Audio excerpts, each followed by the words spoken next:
Mawakili kutoka pande zote waanza kesi ya kupinga kwa kuondolewa kwa naibu wa rais afisini. Mawakili kutoka upande wa Gachagua wakiongozwa na Muite watishia kuelekea mahakama ya rufaa iwapo watahisi haki yao haijatiliwa maanani.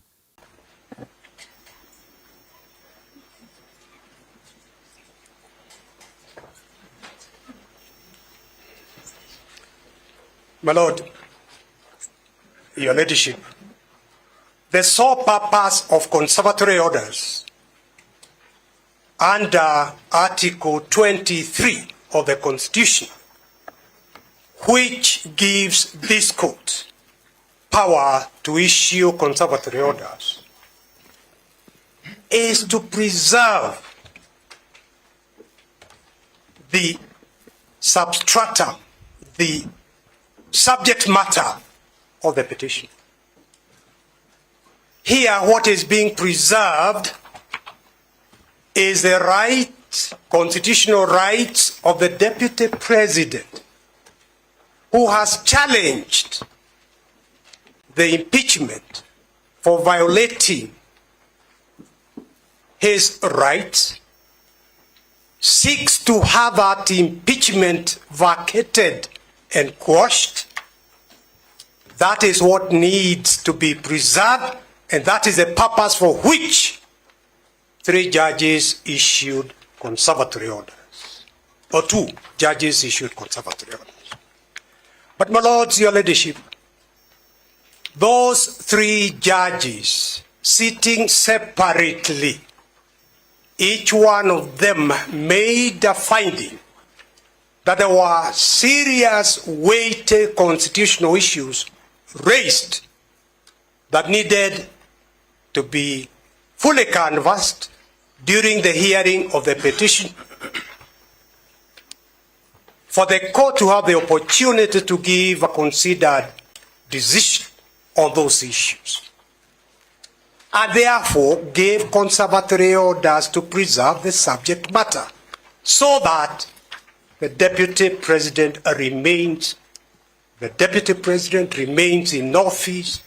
There is no vacuum, there is no insecurity. My Lord, the best guarantor for security is observance of the rule of law, constitutionalism, and the Constitution. And this is the court that has that weighted duty of ensuring that that happens. My lords, the weighty issues identified by the 3 judges are: 1, the issue of public participation. The petitioner here says the public participation was a sham. We will be going into that through my colleagues. I'm just saying the weighty issues here. The second issue was the constitutional validity of Standing Order 68, giving a period of only 12 days to finish the whole purpose of the impeachment. And I would like to mention this issue of public participation, and indeed the time of 12 days, assumes added importance when we remember the wording of Article 1. The wording of Article 1 is that sovereignty remains in the people of Kenya.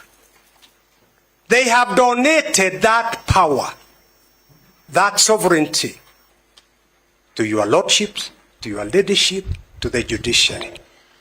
They have donated their power to Parliament, the National Assembly, and the Senate, and they have donated that power to the executive. But the people of Kenya remain sovereign.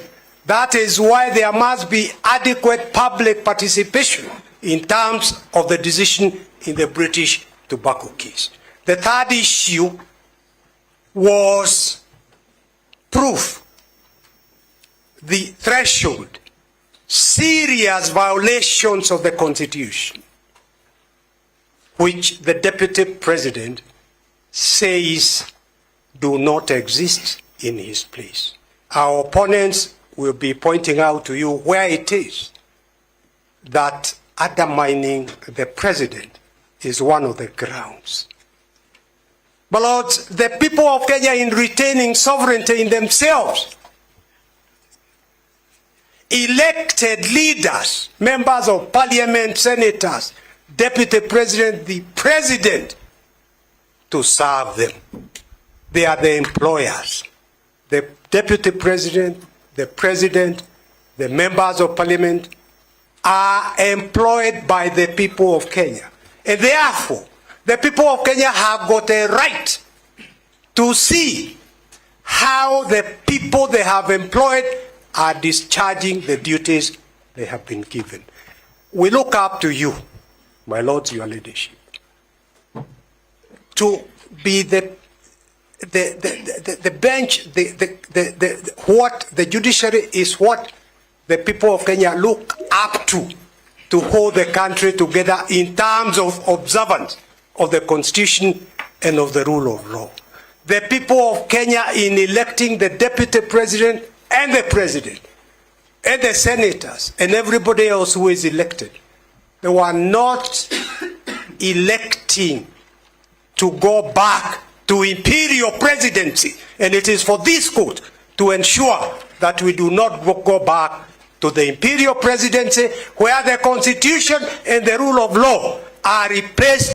Robert Ngeno, runinga ya Bororiet TV.